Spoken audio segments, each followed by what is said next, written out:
Hey guys, Daniel here, welcome back to the Modan's Garage.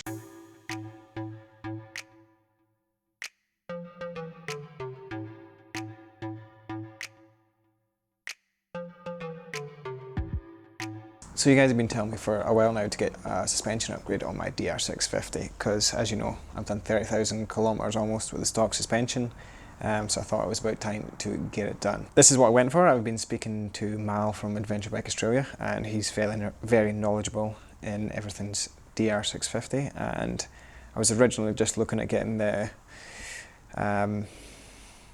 Mojave shock, not the Pro one, just the stock one, which was around about 1,000 New Zealand dollars. He said I would highly recommend just stretching that a wee bit more and getting this TFX one. So this is what I went for. This is the TFX shock absorber here, and it cost me 1,300 New Zealand dollars. So it's quite a bit of money. Originally I was looking at possibly getting the stock one revalved, and over here that costs anywhere between $500 and $700. Again, speaking to Mal, he said, yeah, that will work, but at least with this, you're going to be able to sell this when you sell the bike. Just put the stock one back on and sell this, and you'll get at least 50% of your money back, which would cover that $500-600 for a revalve. So really, it's kind of a no-brainer, really. I went for the 7Nm spring version, which suits riders up to 75 kg.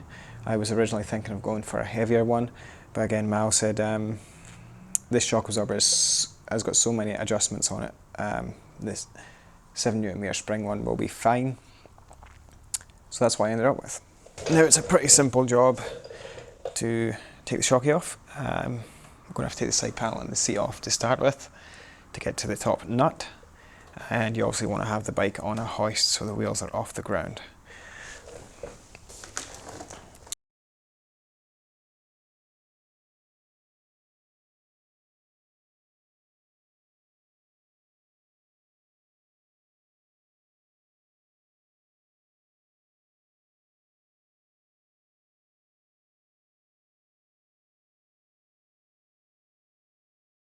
I think we will have to take the tank off.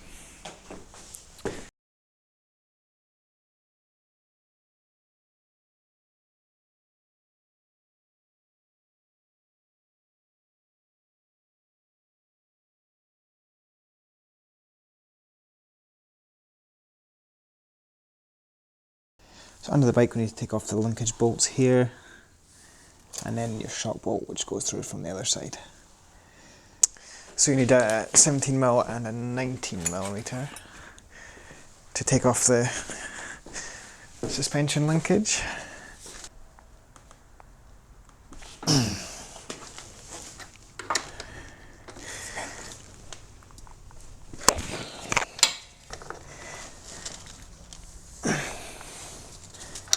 Jeez, that was tight.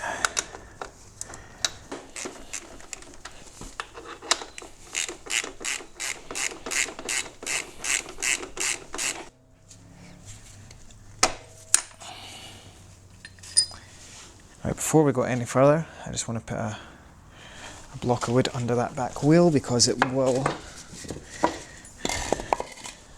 drop.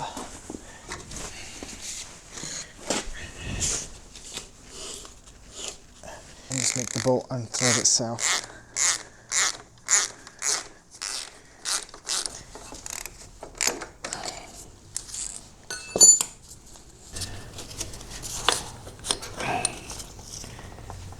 We've just got one bolt left. We can get the whole linkage off. Also just take this bottom shock bolt out, which is 12mm.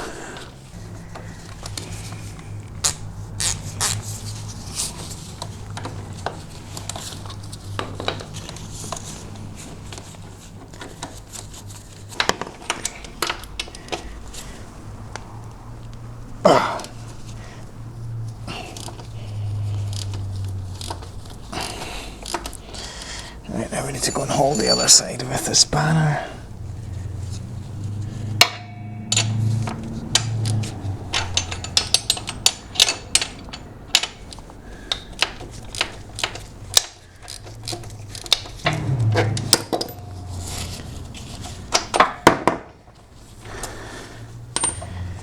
Right, that's my linkage out.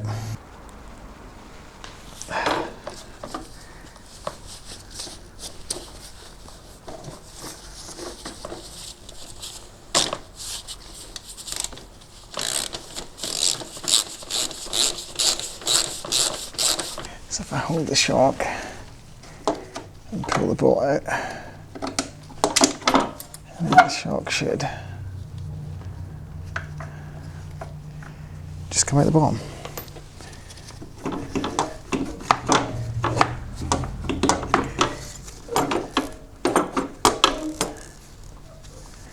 That exhaust is going to need to come off. So the shock is hitting on the exhaust clamp there.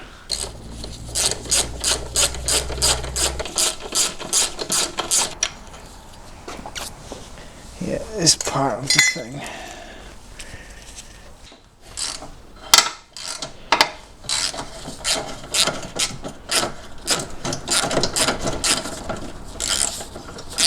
So just round the front, 2 header bolts, 2 M6.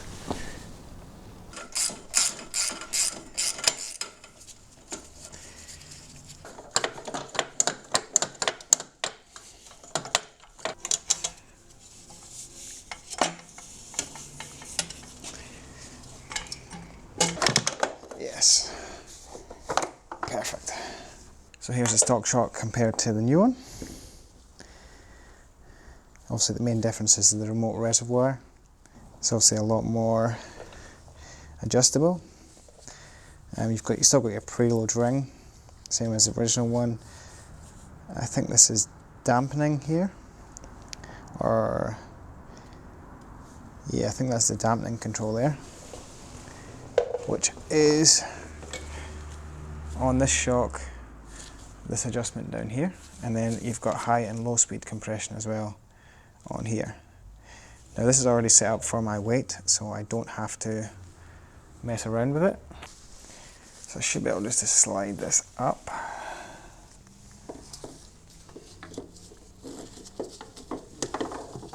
I might actually stick the external reservoir up in the hole first. So this is where I'm at.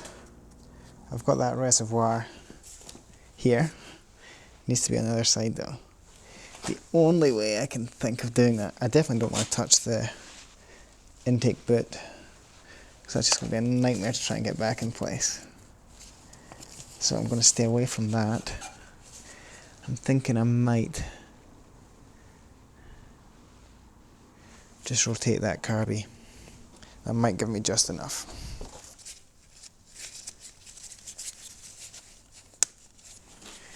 Right, let's try that. I think it's going to come through there under the carby.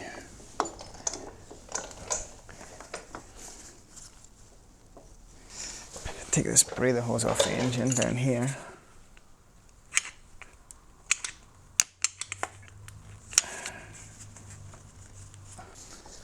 Now we can stick this shocky up, back into place.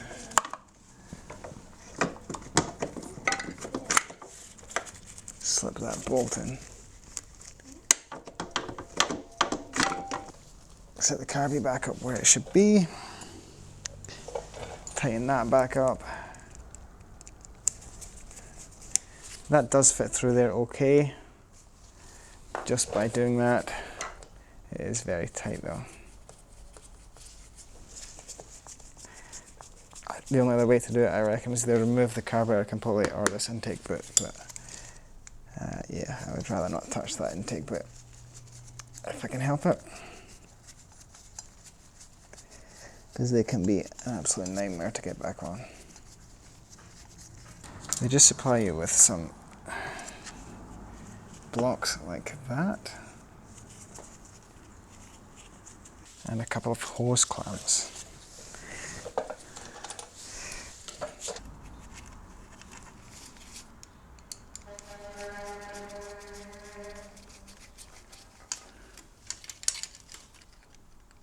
So tuck these both around there.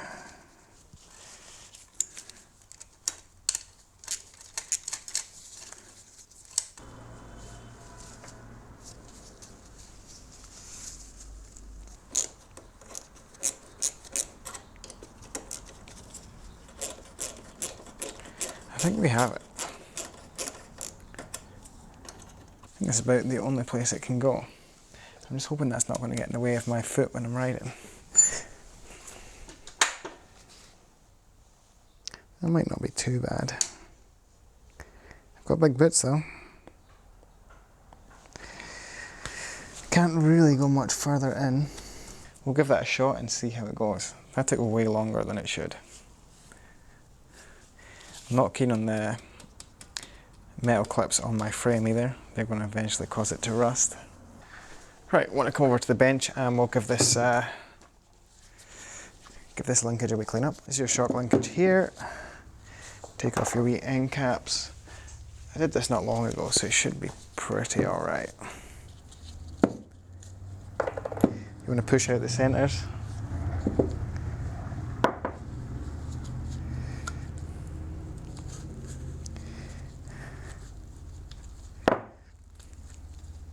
Now there's plenty of grease in there.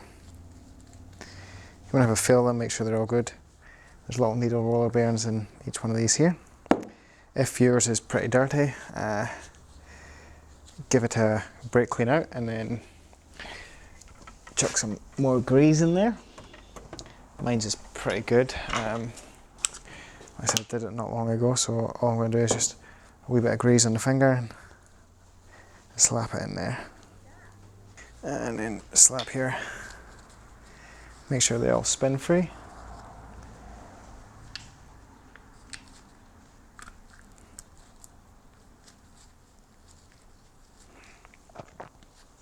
If you're new to DR650s, definitely do this because it'll be under grease from factory. Whoa. Do your swing arms too. I did mine not long ago, so mine's pretty good. Now, for the grease out, you don't want to forget about the one that's in the swing arm as well. So pull the tube out and stick some grease in there.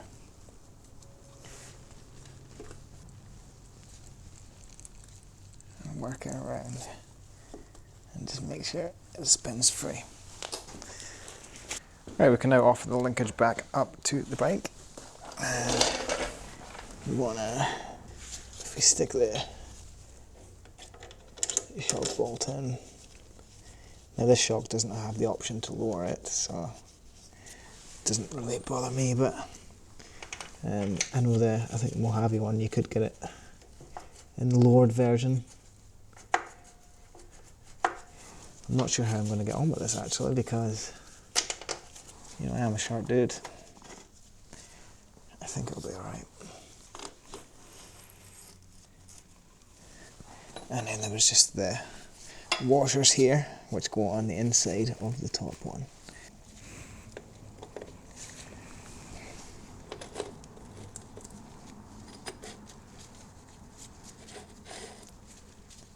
Nice. Come around the other side. Put my washer on.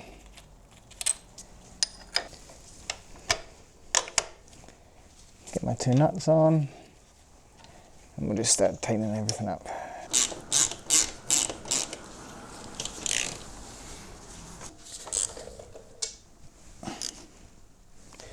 That's nipped up.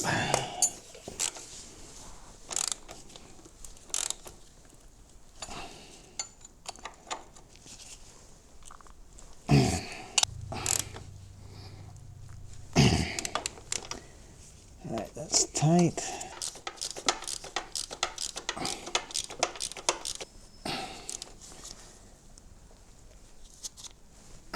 Right, that's all my shock bolts tight. Cool. Right, so there's the shock in place, as you can see it there.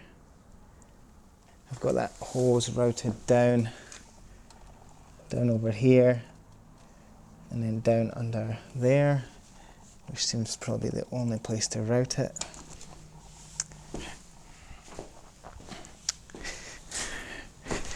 And then like this here, I said I'll give that a shot and see how it goes.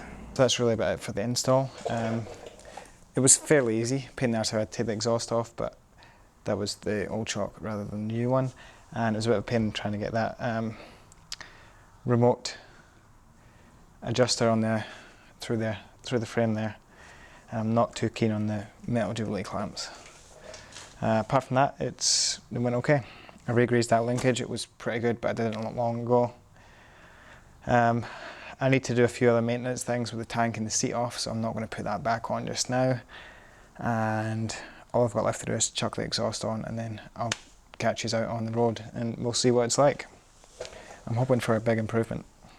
Right guys, so I've done a few Ks with this new rear shock now, and probably around about 3,000 Ks on road and about 1,000 Ks off road is what I've done with it. So my thoughts are, wasn't as big of an improvement as what I thought it was going to be, to be honest. I was expecting a complete transformation of the bike. At the end of the day, it still is a Dr650. I was kind of, in my head, I was imagining it was going to be like riding a brand new KTM or something along those lines, but it certainly isn't. That's for my weight. Now, like I said, I weigh about 70 kg with all my riding gear on, which is pretty much what the stock one is sprung for. So I don't feel like a massive improvement in that regard. You'd obviously feel a lot more if you were heavier and you got a heavier spring. And also, I'm not the fastest of riders. I'm not doing jumps, I'm not doing wheelies, I'm not going around corners at 200 k's an hour on the DR, you know. I don't think it's as big of an improvement as what I was expecting. That being said though, my stock shock was pretty much shagged. It'd done 32,000 k's, it was really bouncy. When it was on the side stand, if I had anything heavy in the right hand pannier, it would just fall over. That is completely fixed, so the stock shock was completely worn out. And the cost factor of rebuilding that versus fitting a brand new one, to me, I still think that was the right way to do it. And I will put the stock one back on when I sell it, and probably sell this one second hand, or I might even just keep it on the bike and ask for a wee bit more. So in that regards, I think that's definitely worth doing, as opposed to getting the stock one revalved and resprung. The remote reservoir has been no problems mounted where it was. I don't feel it at all when I'm riding, on-road or off-road. Those clips haven't started wearing through the frame yet, but I still think they will. I still think that's not the best idea. The sag, when we on it, is running about 30 to 35 millimeters. I haven't changed that. The spring, the shock should have come set up for my weight, so I haven't touched any of the settings on it. So I'm assuming that's all good. Like I said, I'm not a fast rider, so it's going to be close enough for me. So overall, that was my thoughts on the shock. I think it wasn't a big of an improvement as what I'd hoped it was going to be for the money. I think if you just bought yourself a Dr650, I wouldn't rush out and buy suspension for it, even though that's all everybody ever told me. I certainly, if I bought another Dr650 brand new one, I wouldn't do suspension on it for 30,000 k's at least, unless obviously you are a heavier rider, and even then I'd maybe just chuck a heavier weight spring on it. I don't think that's changed what my top 5 mod list would be for the Dr650. I wouldn't have put that in there over likes of the big tank or the lowered foot pegs for me personally. It's definitely an improvement, but it's just not as big as what I was expecting. It still is a Dr650, and it's always going to be a Dr650.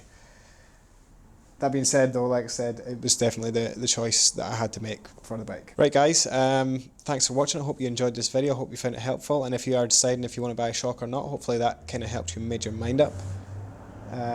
I would definitely buy it again if I had to. If you stay tuned to the channel, coming up shortly I've got, I fitted new front springs and emulators in the front forks as well. I've got that video coming out shortly, and I've done the same roads, same case with that setup. I did that change at the same time, so I can give you my opinion on the front suspension as well. Right guys, thanks for watching, and we'll catch you all next time. See you later.